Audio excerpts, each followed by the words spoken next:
السلام علیکم دوستو، آج 13 ستمبر 2022 ہے اور آج کی اہم خبر یہ ہے کہ سعودی حکام نے ایک شخص کو گرفتار کیا ہے جس نے دعویٰ کیا تھا کہ وہ برطانیہ کی آن جہانی ملکہ الزبتھ کی طرف سے عمرہ کرنے مکہ گیا تھا۔ اس یمنی شہری نے مکے میں اپنی موجودگی کا ویڈیو کلپ سوشل میڈیا پر اپلوڈ کیا تھا۔ اس شخص نے ویڈیو میں ایک بینر تھام رکھا تھا جس پر لکھا تھا، ملکہ الزبتھ دوم کی روح کے لیے عمرہ، ہم اللہ سے دعا کرتے ہیں کہ وہ انہیں صالحین کے ساتھ جنت میں مقام عطا فرمائے۔ یہ ویڈیو سوشل میڈیا پر وائرل ہوئی، جس کے بعد ٹویٹر صارفین نے اس شخص کی گرفتاری کا مطالبہ کیا۔ جیسا کہ آپ کو پتہ ہے کہ سعودی عرب میں مکہ جانے والے زائرین پر بینر اٹھانے یا نعرہ لگانے پر پابندی ہے۔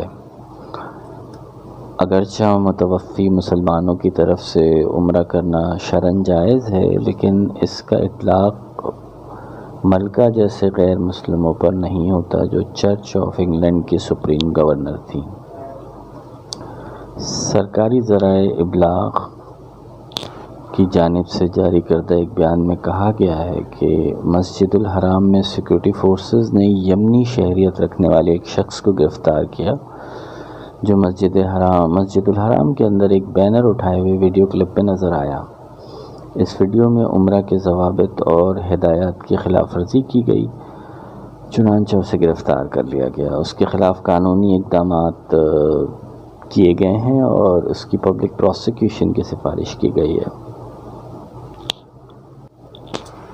یاد رکھیں کہ ٹویٹر میں جب ٹویٹر اکاؤنٹ پر اس نے وہ ایک ویڈیو شیئر کی جس میں وہ بینر اٹھائے مکہ مکرمہ میں موجود تھا، جس پر درج تھا کہ میں نے ملکہ الزبتھ دوم کے لیے عمرہ ادا کیا ہے اور خدا سے دعا گو ہوں کو ملکہ کو جنت میں جگہ دے اور ملکہ کا شمار نیک لوگوں میں کرے۔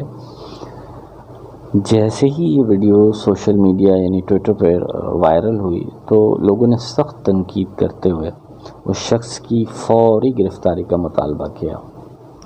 بعض ازاں سعودی حکام کی جانب سے جاری بیان میں بتایا گیا کہ اس شخص کو گرفتار کر لیا گیا ہے اور اس کے خلاف قانونی چارہ جوئی بھی کی جائے گی۔ یاد رہے کہ ملکہ برطانیہ الزبتھ دوم 8 ستمبر 2022 کو انتقال کر گئی تھیں اور ان کی آخری رسومات 19 ستمبر کو ادا کی جائیں گی۔